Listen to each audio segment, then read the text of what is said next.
Right, as you can probably see, this is not the first time I've tried to film this video.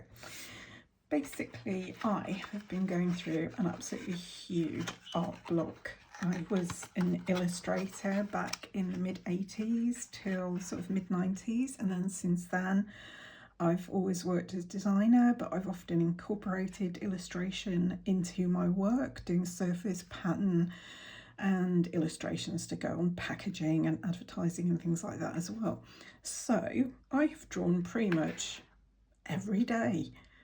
It was always part of my daily routine until about 5 years ago when I got quite ill, wasn't very happy in life generally, and I just stopped being able to draw.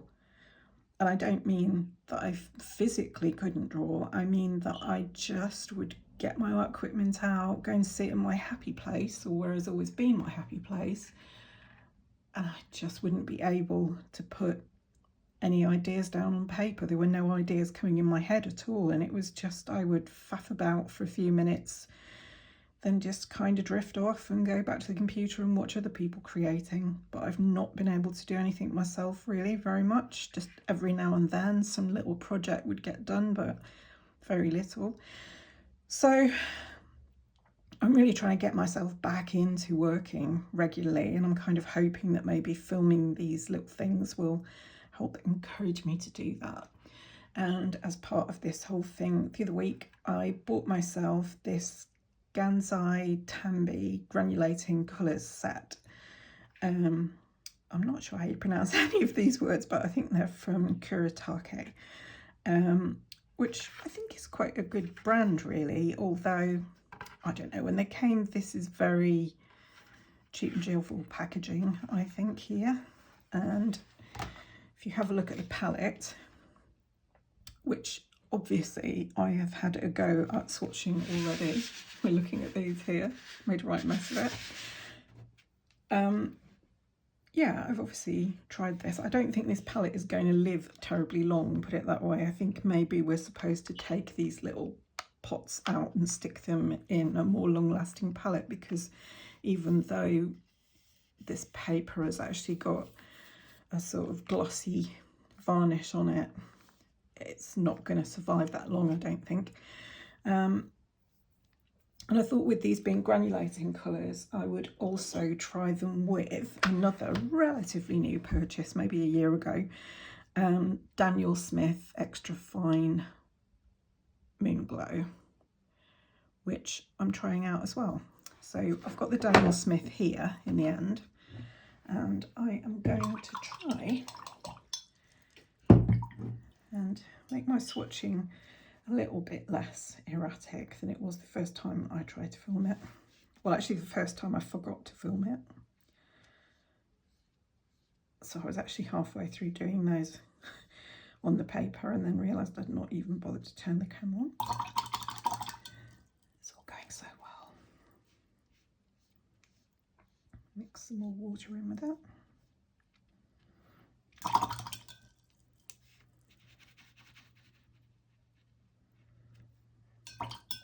Quite like with watercolour having just wet paper and letting the watercolour find its way into it as well. Right, these colours, you'll notice they're mostly kind of a sludgy brown, reddish brown, but they kind of veer off into purples as well. So I'm going to give the two that I've discovered are actually the closest in colour next here. And I'll put the colours, we'll write the colours on afterwards. Quite thick to start with.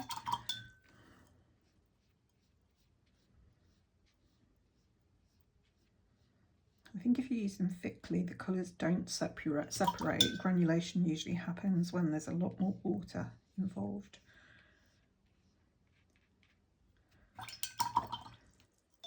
So that is actually the 771.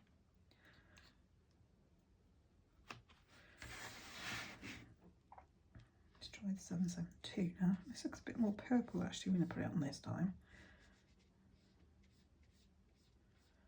I think before I felt that it was very, very close to the 771.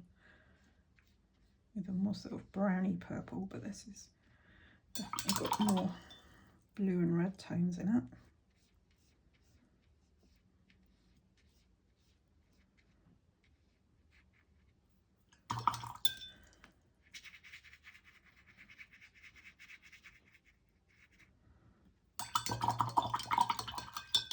And here you can see the colours separating there. Interesting. I think if anyone's watching who, well, if anyone's watching, full stop, but if anyone is watching who has ever gone through a real creative block, perhaps you'd like to leave a comment. How did you deal with it? Have you dealt with it? Are you still in that place? Are you like me, still trying to find your way back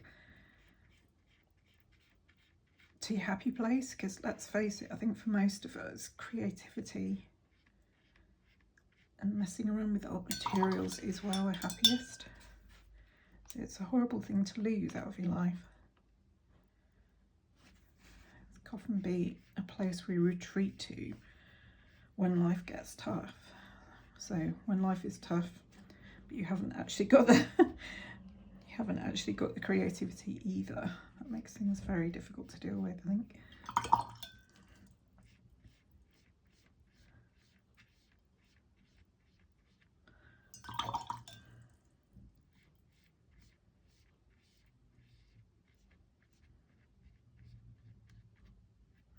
This is probably the world's worst swatching video, but you get the idea. I think for me, I can definitely see how these would be of great use to someone who does quite abstract kind of work. There'd be amazing sort of accents here and there, but I think it's going to be a bit more difficult for me, take a bit more thought to actually figure how I would incorporate this into my sort of my style, which I often draw people and flowers, animals, things that are quite close to reality. And I'm not 100% sure how I'm going to do it, but I am going to figure that out this week. Interesting. Okay, let's move the water out of the way. There you can see what they're like when they're sort of flooded. Get my pencil. So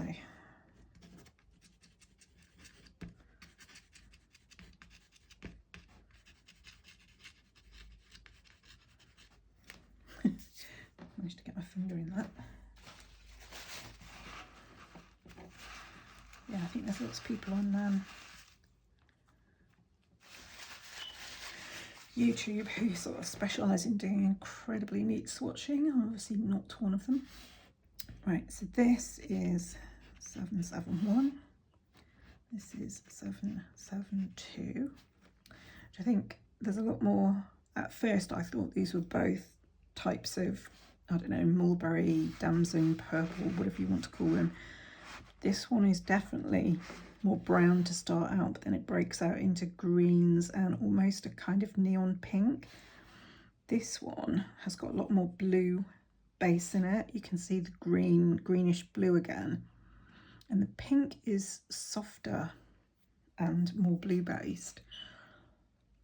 This one here, which I think is 773. This is beautiful. It reminds me of sepia photos. It's a proper brown, proper earthy brown. And then we've got this orange and this gorgeous green. It almost reminds me of like copper verdigris. And 774. Again, very sort of brownish, kind of deep sepia with blue undertones, and there's that orange again, but it's a deeper, darker orange and more of a sort of true blue. I think the one that I'm least sure of how I would use it is this bottom one, the 775, because it's so bright, it's so vivid. That's a real sort of violet colour, and it breaks out into more of a, I don't know, a pale blue with sort of magenta accents in it. It's very vivid. Whereas I could see these colours, you could work them into landscapes, animal paintings, things like this. Definitely into flower paintings. Not so sure about this one, unless you were doing them in a very sort of abstract way. Yeah. So, check back. Now that I've done a bit of swatching, I'm hoping if I can just keep the creative mojo going, that I'm actually going to sit myself down, figure out what I'm going to do with these, and then start work on something, some image that I'll present to you.